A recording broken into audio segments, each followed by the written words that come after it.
కొత్త పుస్తకాలకి ఒక జాబితా రాయి. కొంచెం డబ్బు చేతిలో ఉంటే కానీ సిగర్స్కి ఇబ్బంది కలగదు. నోటుబుక్ తీసి రాయి.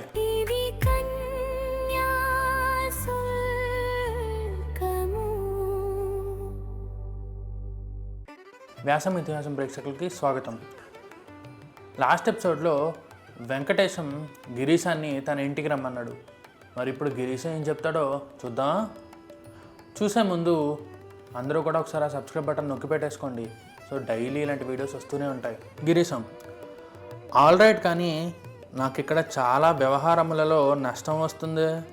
మునసబ్బ గారి పిల్లల్ని సెలవుల్లో పాఠాలు చెప్తే 50 రూపీస్ ఇస్తా అన్నాడు. అయినా నీ విషయమై ఎంత లాస్ వచ్చినా నేను కేర్ చేయను. ఒక భయం మాత్రం ఉంది.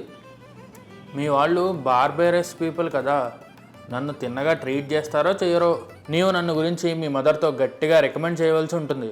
కొత్త పుస్తకాలకి ఒక జాబితా రాయి. కొంచెం డబ్బు చేతిలో ఉంటే కానీ సిగర్స్కి ఇబ్బంది కలగదు. నోటుబుక్ తీసి రాయి.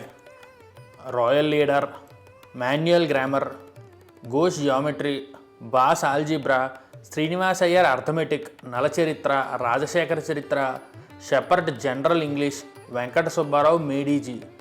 ఎన్ని పుస్తకాలు అయినాయి? వెంకటేశం: 9. గిరీశం: మరొకటి రాయి. అక్కడికి 10 అవుతాయి. కుప్పు పామయ్యర్ మేడ్ డిఫికల్ట్.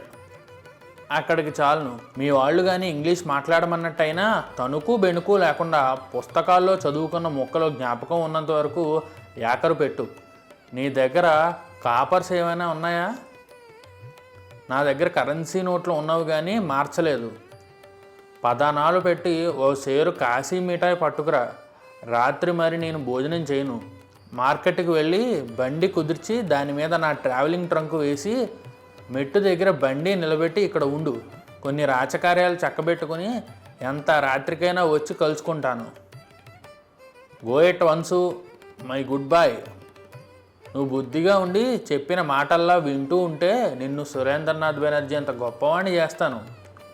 నేను నీతో వస్తానన్న మాత్రం పెట్టకైనా తెలియనివద్దు. జాగ్రత్త. వెంకటేశం నిష్క్రమించను.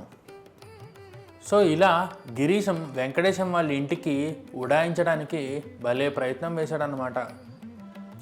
సో మరి ఆ తర్వాత గిరీశం చక్కబెట్టాల్సిన రాజకార్యాలు ఏంటో నెక్స్ట్ ఎపిసోడ్లో తెలుసుకుందాం.